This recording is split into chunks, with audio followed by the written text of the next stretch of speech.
공부에 엣지를 더하다. 공부의 감각. 허병민, 박은선. 커피 흘린 책입니다. 안녕하세요. 공부에 엣지를 더하다. 공부의 감각. 허병민 기획, 박은선이 옮겼죠. 책은 이렇게 표지가 되어 있습니다. 공부에 엣지를 더하다. 공부의 감각. 이렇게 돼 마인더부에서 지었습니다. 2022년 12월 27일에 나온 책이고 제가 이 책을 읽어봤습니다. 일단은 공부의 감각은 기획자 허병민이 세계적인 리더들에게 질문을 던집니다. 당신들 성공했잖아. 당신들을 성공으로 이끌어준 하나의 공부법이나 하나의 습관, 하나의 방법이 있다고 하면 독자들에게 알려주세요. 이 책의 본문에 들어가기 전에 아래의 지식공학자 허병민에 대해서 조금 얘기를 하고 들어가야 되는데 세계적인 리더들 800명하고 작업을 같이 하고 친문을 써왔고 그 중에 21명의 글을 공부의 감각에 실었습니다.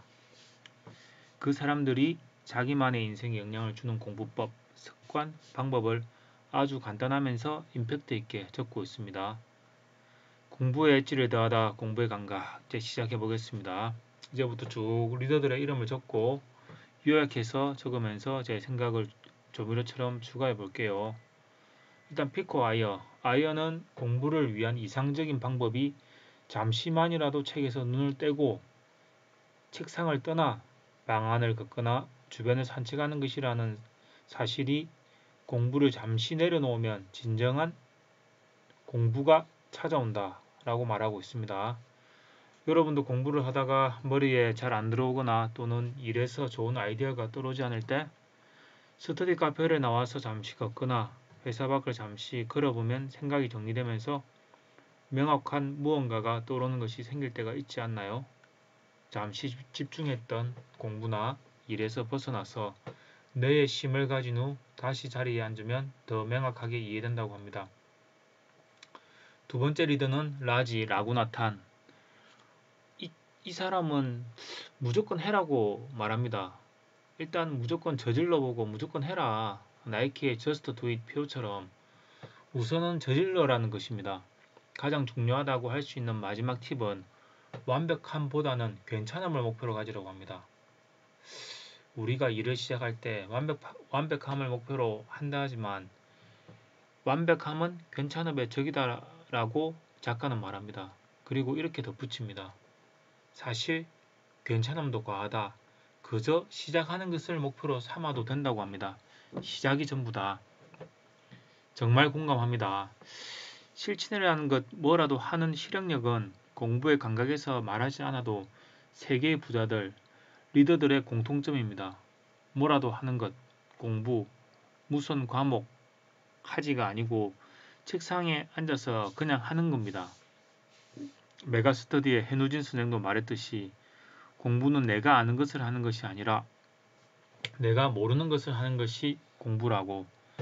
전 정말 학창시절에 아쉬운 게 전 학력고사 세대였는데 한자가 죽어라 싫었는데 항상 국어에는 한자 문제가 10문제 있었는데 전 늘 찍었습니다. 그래서 10개 중에 2개, 3개 맞으면 좋았고 그랬는데 제가 좋아하는 영어 공부는 참 열심히 했죠. 근데 이제 결론적으로 말씀드리면 한자 공부를 열심히 했다고 하면 제가 가는 대학이 좀 바뀌었겠죠 라는 생각을 합니다. 그래서 여러분도 우선 무조건 뭐라도 실행을 하시면 됩니다. 세 번째 리더는 에드워드 테너. 테너는 능동적이고 공격적인 읽기를 추천합니다. 그냥 이제 쉽게 말하면 이런 말이죠. 졸라게 읽어라. 읽으면 된다는 겁니다. 많은 양의 독서가 뇌를 깨우고 그로 인해서 이해력이 빨라져서 다른 사람에 비해서 더 많은 것을 받아들이는 속도가 빨라진다고 말합니다. 네 번째 리더는 스티브 풀러. 풀러는 세 가지 중요한 요소를 말하는데 지식의 탐험, 책 읽기고 기록하기가 읽은 책을 요약하기고 리허설 연습이 읽은 책을 내용을 토대로 뇌로 또는 행동으로 실천하라는 것입니다. 생각하는 것도 연습이고 실천하는 것도 좋은 방향으로 가는 역동성과 창의성을 제공한다고 합니다. 전 책을 읽고 블로그에 글을 적고 그리고 읽은 내용을 하루 정도는 생각을 합니다. 공부의 감각 내용 중에서 어떤 것들을 받아들이고 실천하고 버릴 것은 버릴 것인지 다 받아들일 수 없다면 한두 가지라도 나의 것으로 만들려고 노력합니다. 다섯 번째, 하워드 모스코비치. 모스코비치는 그렇죠. 이 사람이 했던 게 저는 가장 마음에 와닿았습니다. 작은 것부터 실천해서 성취를 이루고 그 작은 것을 통해서 작은 것을 이루는 성취가 이루어져 가지고 나중에 큰 성공을 이룬다는 겁니다. 이거는 부자들의 다 공통점이고 요 말은 참 가슴에 와닿고 저도 지금 작은 것 하나하나를 성취하려고 노력하고 있습니다. 여섯 번째, 데니카 퍼거 여자분인데 퍼그는 이 사람은 공부를 되게 잘한 사람이더라고요. 보니까 결국 이 사람은 퍼그는 결국에는 배움도 게임처럼 집중하면 된다. 집중만이 공부의 기본이다. 그래서 무조건 공부에 즐거움을 가지고 게임하듯이 열심히 해라 이 얘기를 하고 있습니다. 근데 이 사람은 배우다 보면 배움이 가속도를 낸다고 합니다. 그래서 저도 지금 와서 독서나 배우는 것이 즐거웠지 학창 시절에는 정말 공부가 싫었습니다. 그래도 대학은 가자는 목표가 있어서 중간 정도 하면서 따라가긴 했는데 그냥 공부가 즐거운 사람들도 있구나라는 생각을 해봅니다. 저랑은 다른 세상 얘기입니다만. 일곱 번째, 이름도 참 어려워요. 에도아르도 살세도 알바란. 알바란은 이런 말을 합니다. 나는 인생을 단거리 경주가 아니라 마라톤이라고 생각합니다. 당연하죠. 인생이 단거리면 재미없잖아요. 솔직히 여러분.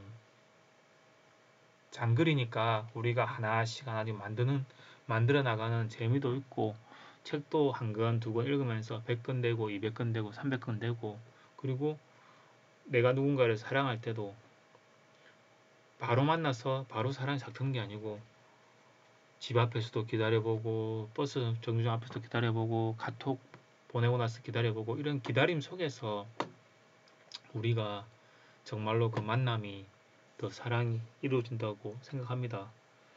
또 길이 또 딴 데로 샜네요. 여덟 번째, 스콧 하틀리.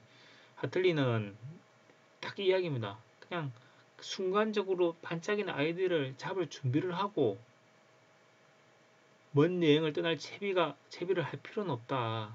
그러니까 자기 옆에 아이디어가 있다는 겁니다. 내 옆에. 어디 가려고 하지 말고 아이디어를 저 멀리서 찾지 말고 내 옆에 있는 사소한 것들 바꾸는 게 아이디어라는 겁니다. 그리고 아홉 번째, 마이클 바스카.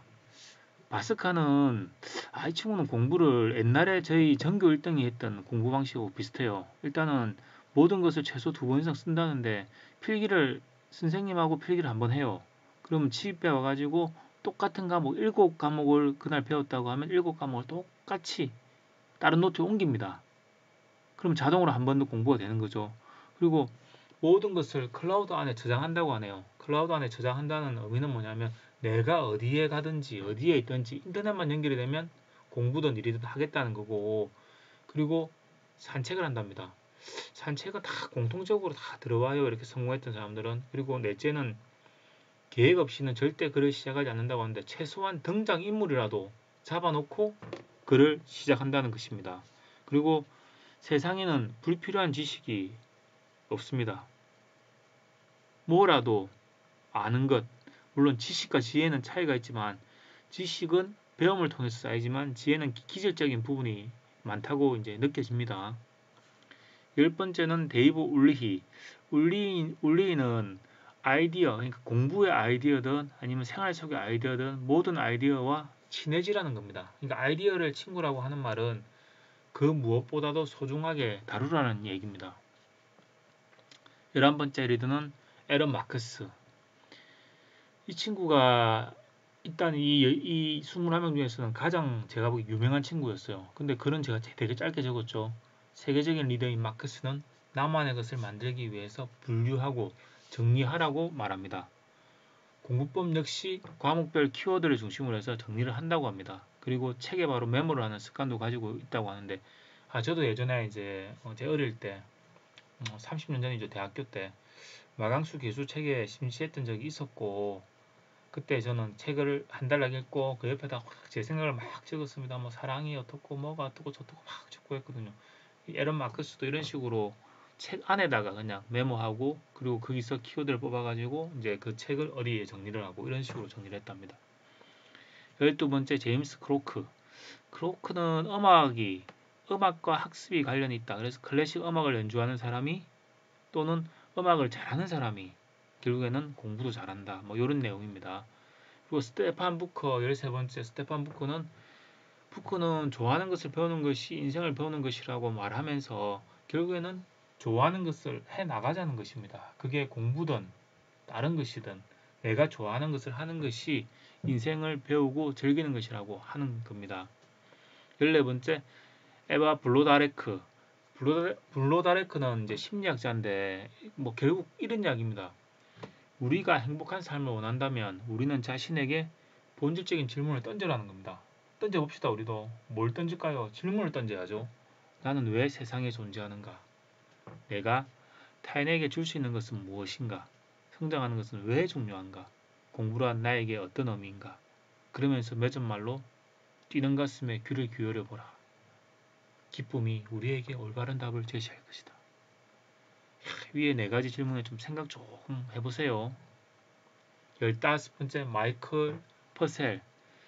퍼셀은 핵심을 찌르는 공부법을 얘기하는데 태도가 재능을 이길 수 있다는 것입니다. 어떤 일을 아무리 잘해도 어렵다, 하기 싫다, 부담스럽다라고 하면 진짜 어렵고 싫고 부담스러운 일이 되지만 하기 싫은 일을 회피하기보다는 내가 하겠다, 하고 싶다라는 이 의식을 계속 가지면 나의 정신이 깨어나고 그걸 통해 가지고 나는 더 발전하고 공부도 잘하게 된다는 것입니다. 16번째 케빈 로버츠. 로버츠는 모든 것은 목적을 가지고 시작해야 된다고 말합니다. 이건 똑같습니다. 여러분의 목표는 무엇입니까? 이 또한 성공한 리더들의 공통점입니다. 목표.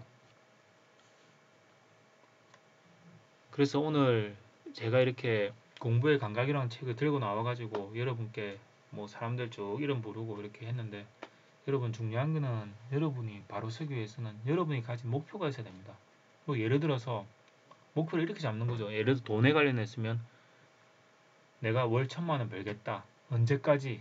이 연도가 나오면 이게 목표가 되는 겁니다. 나는 2023년 말에 월 1,000을 벌겠다.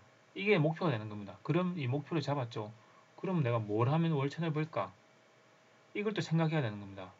목표를 잡고 돈을 버는 방법. 그런데 여러분 절대 불법적인 일은 안 됩니다. 합법적으로 내 노력으로 돈을 벌 수 있는 방법을 찾아서 열심히 해야 됩니다. 바른 방향으로 열심히 가다 보면 그게 여러분들의 길이 됩니다. 오늘도 시청해주셔서 대단히 감사합니다.